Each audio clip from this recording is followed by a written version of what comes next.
Setiap pesawat yang mengangkut lebih dari 19 penumpang harus dilengkapi dengan kapak. Kamu akan melihatnya terpasang sebagai alat pemadam kebakaran. Dengan begitu, jika ada kebakaran karena listrik, kru pesawat bisa memotong kokpit atau panel lain.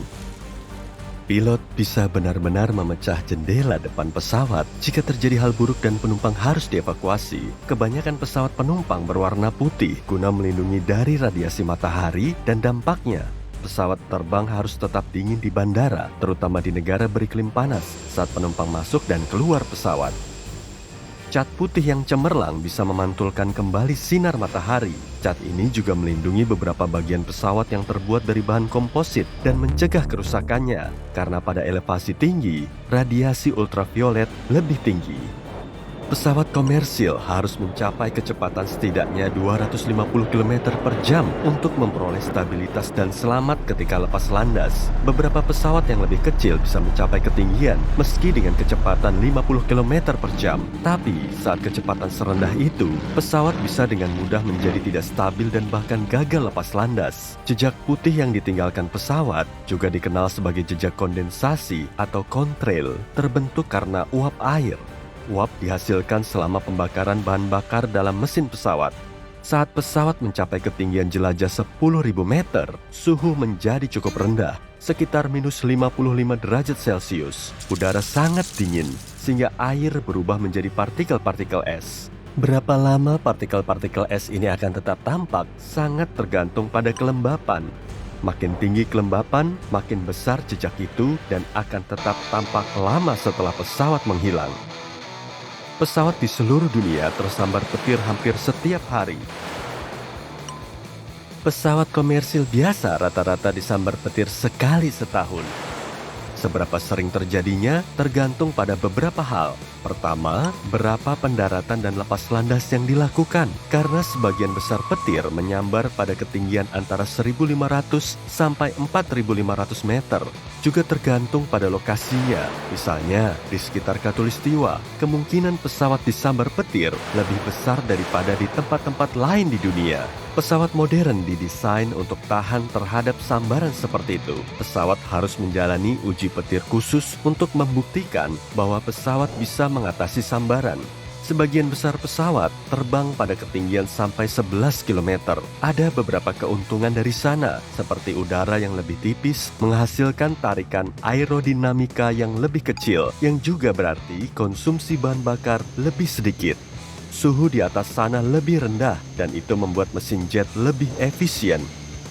Atmosfer di bagian ini juga lebih kecil turbulensinya, sehingga penerbangan lebih lancar. Beberapa pesawat telah terbang sampai angkasa luar, tapi bukan yang kamu lihat di bandara. Pesawat klasik itu butuh udara untuk naik, dan angkasa luar pada dasarnya hampa udara. Pesawat pertama yang sampai di ruang angkasa didesain sekitar 70 tahun lalu. Selama penerbangan pertamanya, pesawat ini menghasilkan daya angkat dan stabilitasnya sendiri dengan menggunakan sayapnya yang tipis dan kokoh itu. Pesawat ini bergerak lebih dari 5 kali kecepatan suara. Di alam semesta, setidaknya terdapat 1 sekstiliun planet. Untuk memberikan gambaran kepadamu sebesar apa angka ini, planet kita sekitar 1 sekstiliun lebih berat dibanding hewan seperti beruang. Tak satu pun dari sekian banyak planet ini yang berbentuk kubus, segitiga, atau bentuk lain. Semuanya bundar. Pada awalnya, planet cuma berupa awan debu dan batuan yang berputar mengelilingi sebuah bintang induk. Debu dan pecahan kecil-kecil saling tarik-menarik karena gravitasi, dan begitu terus sampai terbentuk gumpalan. Sekarang, gumpalan mulai menarik lebih banyak materi. Ia terus bertambah besar sampai selesai mengumpulkan semua materi yang berada di jalurnya. Kekuatan gravitasi bekerja merata di semua arah, hingga gumpalan itu membulat. Tapi bukan bulat sempurna. Planet kita misalnya hampir berbentuk bola, tapi agak menonjol di tengahnya. Tonjolan itu ada karena bumi berputar. Tiap kali bumi berputar pada porosnya, bagian tengahnya berjalan lebih jauh daripada bagian atasnya. Area ekuator bergerak lebih cepat dibanding area kutub. Dan semakin cepat kamu memutar sesuatu, makin jauh kamu melemparnya keluar. Suara merambat 4 kali lebih cepat di air daripada di udara. suara adalah gelombang, sehingga bergerak lebih cepat pada materi yang lebih padat. Partikel-partikel yang saling berdekatan seperti dalam materi yang lebih padat akan lebih mudah saling bertabrakan. Air lebih padat. Sebuah botol berisi air mengandung partikel 800 kali lebih banyak dibanding botol yang sama yang diisi dengan udara. Gelembung berbentuk bulat sebab terbentuk ketika suatu lapisan tipis, seperti lapisan air sabun, memerangkap udara. Molekul-molekul dalam lapisan itu saling tarik-menarik dan membentuk bola. Sebab itulah area terkecil yang mungkin melingkupi volume tertentu. Gelembung tidak bisa mengecil sebab telah memerangkap udara di dalamnya. Kamu bisa mengubah pensilmu menjadi berlian. Kamu bisa mengubah grafit menjadi berlian jika dipanaskan sampai suhu 1400 derajat Celcius dan diberi tekanan sebesar 55.000 atmosfer. Grafit dan berlian sebenarnya merupakan dua variasi dari satu unsur kimia tunggal, yaitu karbon. Berlian bukan hanya dipakai pada perhiasan, tapi juga untuk berbagai tujuan, misalnya sebagai instrumen pemotong alat elektronik.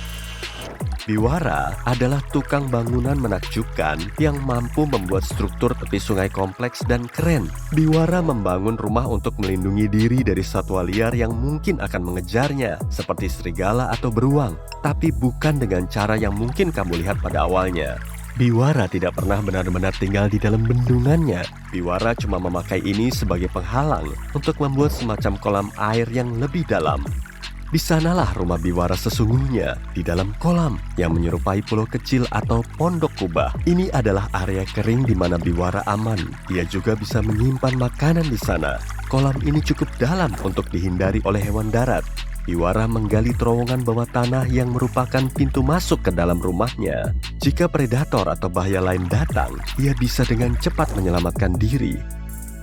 Beberapa hewan tidur sambil berdiri.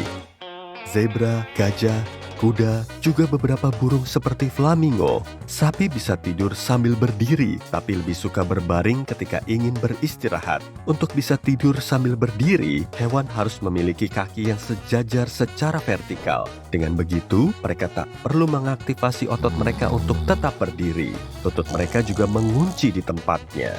Hewan-hewan ini lebih baik tidur sambil berdiri, sebab mungkin mereka akan terlalu lambat bereaksi jika ada predator mengejar.